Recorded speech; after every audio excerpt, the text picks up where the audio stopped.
মঞ্চে বসা বাংলাদেশ জামায়াতে ইসলামের কেন্দ্রীয় নির্বাহী পরিষদের অন্যতম সদস্য,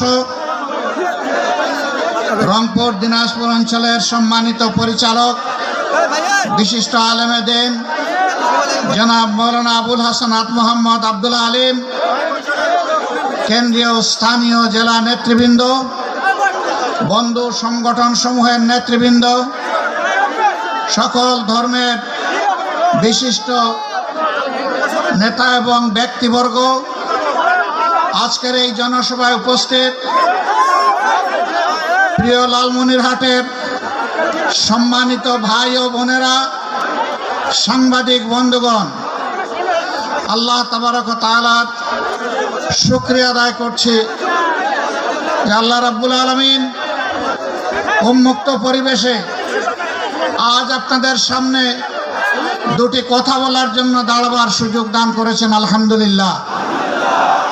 এ অবস্থা আজ থেকে 1 বছর আগে ছিল না, গত 15-16 বছর ছিল না।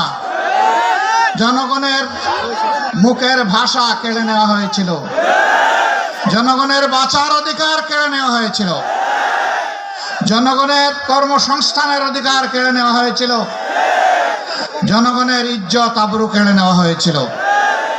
বাংলাদেশকে একটি জীবন্ত কারাগারে পরিণত করা হয়েছিল।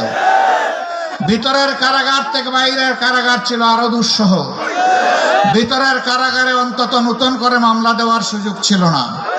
বাইরের কারাগারে থাকলেই প্রতিনিয়ত বিরোধী দলীয় নেতাকর্মী, আলিম উলামা, বিভিন্ন সম্প্রদায় ধর্মের লোকের বিরুদ্ধে অব্যাহত মামলা দেওয়া হয়েছে। তারা চেয়েছিলেন মামলা করে, হামলা করে, খুন করে, পঙ্গু করে, আয়না করে, বন্দি করে এই বাংলাদেশের মানুষের কণ্ঠকে স্তব্ধ করে দেবেন। কিন্তু ইতিহাস কি বলে? ইতিহাস বলে এইভাবে মানুষকে দাবিয়ে রাখা যায় না। তারা বাংলাদেশের বিপ্লবী জনগণকেও দাবিয়ে রাখতে পারেননি। 15.5 বছরের ধারাবাহিক আন্দোলন, ত্যাগ এবং কুরবানি সবকিছুর শেষ প্রান্তে দাঁড়িয়ে আমাদের যুব সমাজের নেতৃত্বে তারা গদি ছাড়তেই শুধু বাধ্য হননি, তারা দেশ ছাড়ে পালিয়ে গেছে। আমরা বলি এদেশের সত্যিকারের নাগরিক যারা, তারা কখনোই দেশ থেকে পালানোর চিন্তা করে না। যারা দেশকে ভালোবাসে তারা দেশ